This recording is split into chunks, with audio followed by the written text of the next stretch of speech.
Good evening everyone. শতাব্দীর কিচেনে আপনাদের সবাইকে স্বাগত জানাই। আজকের রেসিপি মশালা দই।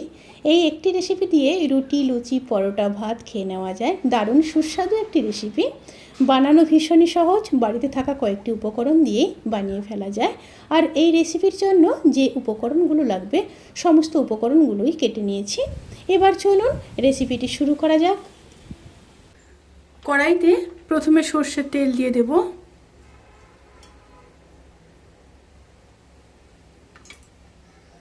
প্রায় 30 ml মতো সর্ষের তেল দিয়ে দিলাম।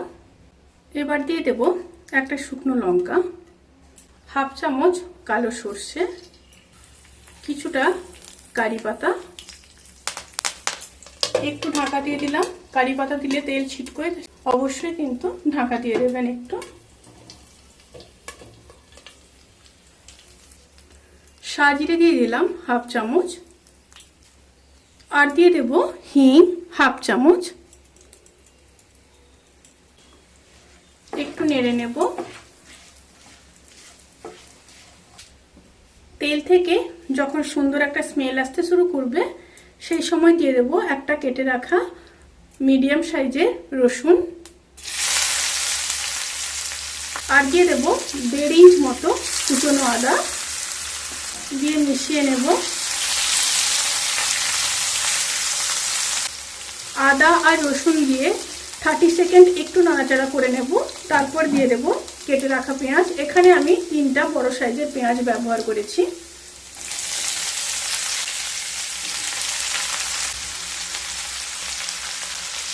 আবারও ভালোভাবে নেড়ে নেব।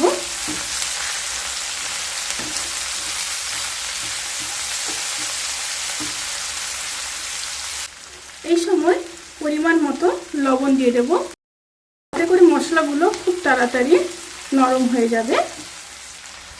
এবার দিয়ে দেব কেটে রাখা ক্যাপসিকাম। এখানে আমি মিডিয়াম সাইজের ক্যাপসিকাম ব্যবহার করেছি। আর দিয়ে দেব কেটে রাখা টমেটো। টমেটো এখানে বড় টমেটো একটা ব্যবহার করেছি। খুব ভালোভাবে এবার মিশিয়ে নিতে হবে।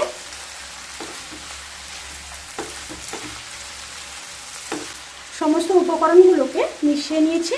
এবার ঢাকা দিয়ে 5 মিনিট হতে দেব।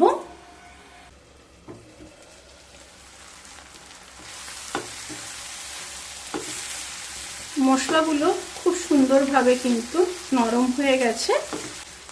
এবার দিয়ে দেব হাফ চামচ হলুদ গুঁড়ো, হাফ চামচ লঙ্কার গুঁড়ো,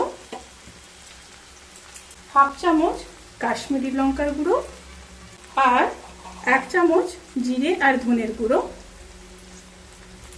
দিয়ে সমস্ত উপকরণগুলোকে আবারও খুব ভালোভাবে মিশিয়ে নেব। খুব ভালোভাবে মেশানো হয়ে গেছে। এরপর গ্যাসটা লোতে রেখে টক দইটা দিয়ে দেব। এখানে আমি প্রায় 150 গ্রাম টক দই ব্যবহার করেছি। আর টক দই দেওয়ার সময় কিন্তু অতি অবশ্যই গ্যাস একদম লোতে রেখে টক দই দেবেন, তা না হলে দই ফেটে যাবে। দিয়ে খুব ভালোভাবে মিশিয়ে নেব।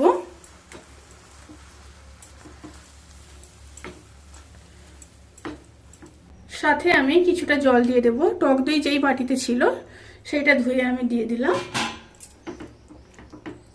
দিয়ে ভালোভাবে মিশিয়ে নেব। প্রথমে খুব ভালোভাবে মিশিয়ে নিয়েছি। এবার লো স্টিমে ঢাকা দিয়ে 5 মিনিট হতে দেব।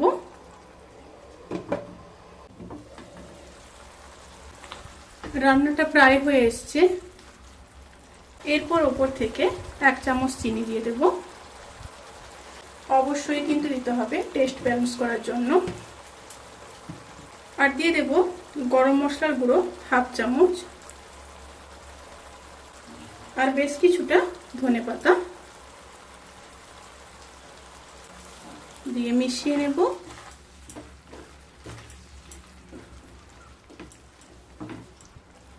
এবার গ্যাস অফ করে ঢাকা দিয়ে 10 মিনিট স্ট্যান্ডিং টাইমে রেখে তারপর সার্ভ করব। ভিডিওটি কেমন লাগলো প্লিজ কমেন্ট করে জানাতে ভুলবেন না। যদি ভালো লেগে থাকে তাহলে সাবস্ক্রাইব করে পাশে থাকা বেল আইকন ক্লিক করে নোটিফিকেশান অল করে রাখবেন। তাতে করে আমি যত রেসিপি দেব সমস্ত লিঙ্ক আপনাদের কাছে পৌঁছে যাবে।